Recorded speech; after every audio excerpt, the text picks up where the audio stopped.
तो चैंपियन कैसे हैं आप सब। 4 मार्च का इंतजार सबको है, खास करके बीपीएससी एस्पिरेंट और उनसे जुड़े जो भी स्टूडेंट हैं, टीचर हैं और आगे जो एग्जाम की तैयारी करेंगे, जो पेरेंट्स हैं वो भी। लेकिन इतना याद रखिएगा, ये जो आंदोलन हुआ बीपीएससी के अगेंस्ट में, इतने लंबे समय से जिस पीसफुल तरीके से इसको प्रोटेस्ट को किया गया, इसका रिजल्ट है कि सुप्रीम हाई कोर्ट के द्वारा डेट को लॉक किया गया। बार बार बीपीएससी के द्वारा किसी कारण से कभी शादी पार्टी में जाना है या कभी कुंभ नहाने चले गए, अलग अलग बहाने बनाकर या किसी भी तरीके से जो डेट एक्सटेंड करने की बात कर रहे थे। इवन जब हियरिंग हुआ उस दिन भी इन्होंने बोला कि कल ही परसों पीआईएल फाइल हुआ है, इतना जल्दी हम जवाब कैसे देंगे। तो ये सब देखते हुए हाईकोर्ट को भी लगा कि नहीं कुछ ज्यादा हो रहा है, तो हाईकोर्ट ने डेट लॉक कर दिया 4 तारीख को और 12 बजे का समय दे दिया। इट मीन्स कि अब इसके आगे कुछ नहीं, यानी किसी भी स्थिति में जो 4 तारीख है उसी दिन डिसीजन होगा। अब आयोग के द्वारा कोई भी एक्सक्यूज नहीं दिया जा सकता कि हमने ये नहीं तैयार किया, हमने वो नहीं तैयार किया। इनफ टाइम दे दिया गया और डेट और टाइम दोनों लॉक कर दिया गया है। बिहार के इतिहास का जो ये मूवमेंट है, ये छोटा मोटा मूवमेंट नहीं है। इसमें सिर्फ बिहार के बच्चों का भविष्य नहीं जुड़ा हुआ है और खास करके अभी के बच्चों का भविष्य नहीं जुड़ा हुआ है, बल्कि इस डिसीजन पे कई और भी आयोग, कई और भी संस्थाएं वो भी नजर गड़ा के बैठी है कि कोर्ट का क्या डिसीजन आता है। जैसे अभी एमपी कोर्ट का ईडब्ल्यूएस को लेकर डिसीजन आया। ईडब्ल्यूएस को लेकर जो उनका इंट्रीम ऑर्डर है वो अगर एग्जीक्यूट हो जाता है तो केवल एमपी के बच्चों को तो फायदा नहीं होगा, केवल यूपीएससी के बच्चों को फायदा नहीं होगा, इंटायर इंडिया के बच्चों को फायदा होगा।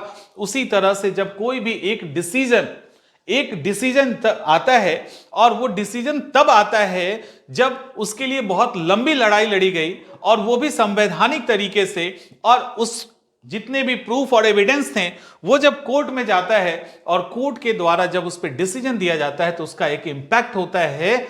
दो ही चीज होगा, या तो स्टूडेंट हारेंगे या स्टूडेंट जीतेंगे। स्टूडेंट के जीतने का मतलब है स्टूडेंट के जीतने का मतलब है कई ऐसे विषय जो ऑलरेडी पहले से फंसे होंगे इन सब चक्करों में, वहां पर भी उन बच्चों को राहत मिलेगा।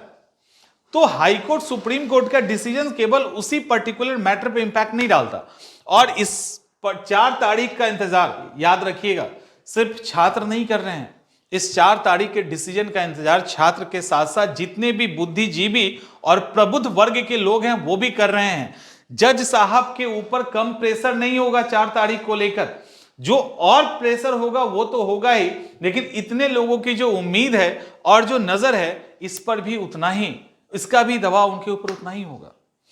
तो 4 तारीख का इंतजार जिस बेसब्री के साथ, छटपटाहट और बेचैनी के साथ छात्र कर रहे हैं, उतनी ही पैनी नजर और भी अलग अलग लोग रखे हैं। क्योंकि ये आंदोलन जो हुआ, जिसको सत्याग्रह नाम दिया गया है, इसके प्रति बहुत सारे लोगों की सहानुभूति है जो बिहार के हैं या बिहार के नहीं हैं, जिनका बीपीएससी से डायरेक्ट लेना देना है या लेना देना नहीं है। तब भी चूंकि बच्चों का आंदोलन था, एक मिसाल इसने पेश किया, तो कई लोग इसके साथ आके जुड़ गए और जुड़े हुए हैं। कुछ डायरेक्ट जुड़े हैं, कुछ इनडायरेक्ट जुड़े हैं, लेकिन डिटैच नहीं हो पा रहे हैं। जिस तरह से बीपीएससी एस्पिरेंट नहीं हो पा रहे, उसी तरह से और भी लोग नहीं हो पा रहे हैं।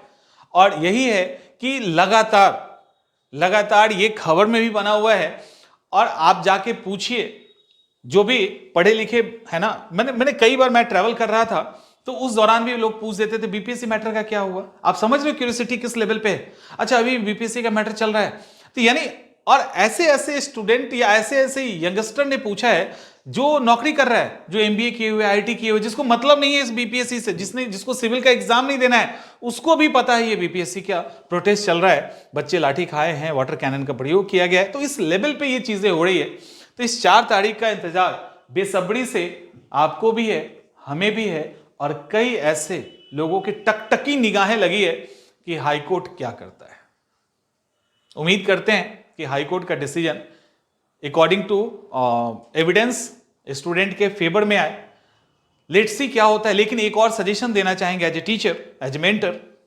सजेशन ये है कि 4 तारीख को आएगा, समझ रहे हैं, 4 तारीख को आएगा। और आपके लिए जो लड़ रहे हैं एविडेंस के लेवल पे केस, और जो भी जिनके पास एविडेंस है वो लगातार एडवोकेट से मिल रहे हैं, बात कर रहे हैं, वो अपना पूरा समय दे रहे हैं, जिसमें राम कश्यप प्रमुख हैं, जिनको सब लोग जानते हैं।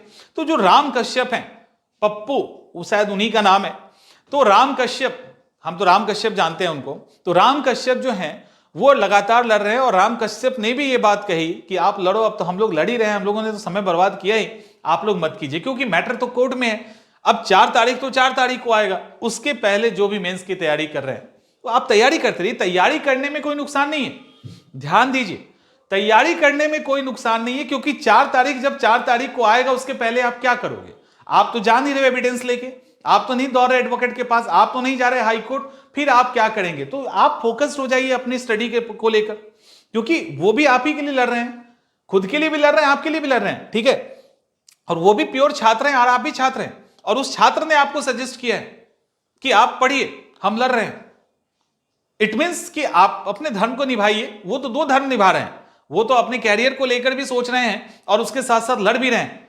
तो जब वो कह रहे हैं कि हम लड़ ही रहे हैं तो आप पढ़ो, और होना भी यही चाहिए, आप पढ़िए, क्योंकि उन्होंने स्टार्टिंग से ही सारी चीजों को किया है, तो आपको तो पता नहीं है। आप जो भी चीजें हैं वो सारी चीजें, सारा एविडेंस जमा हो चुका है, कुछ नया अब तो आ नहीं रहा है, तो सारा जमा हो चुका है। उसी बेस पे अब जो भी होना है 4 तारीख को होगा, लेकिन उसके पहले क्या 4 के इंतजार में इस समय को बर्बाद करेंगे आप? मेंस के एस्पिरेंट है तो नहीं, अच्छे से एग्जाम की तैयारी कीजिए, अच्छे से एग्जाम दीजिए और एग्जाम को निकालिए भी।